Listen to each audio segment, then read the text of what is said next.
Welcome. In front of me is a CUBOT Note 9, and today I will show you how you can go through the setup process of this phone.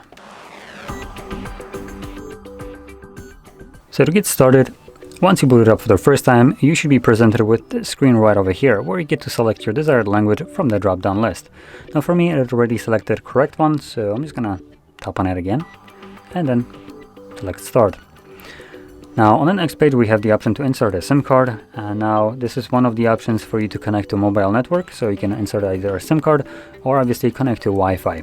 If you choose to skip both of them, then throughout the setup process you will not see the Google login page, and additionally date and time usually isn't set automatically or correctly.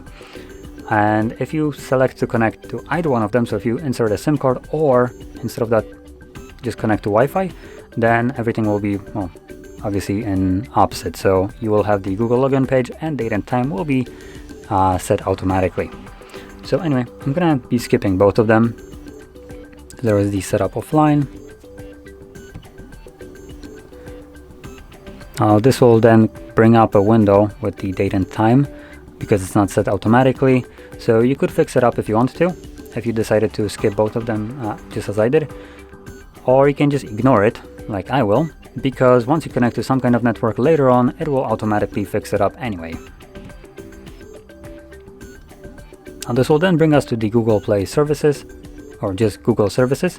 So we have location, scanning, and sending user and diagnostic data.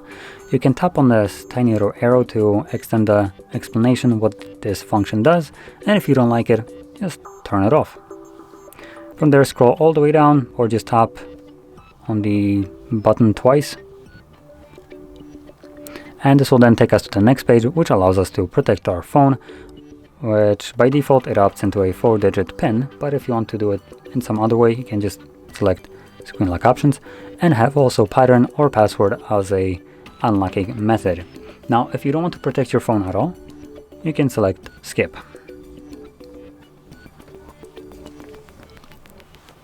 And as you can see, this will finish up the setup and you can now use your phone. So if you found this very helpful, don't forget to hit like, subscribe, and thanks for watching.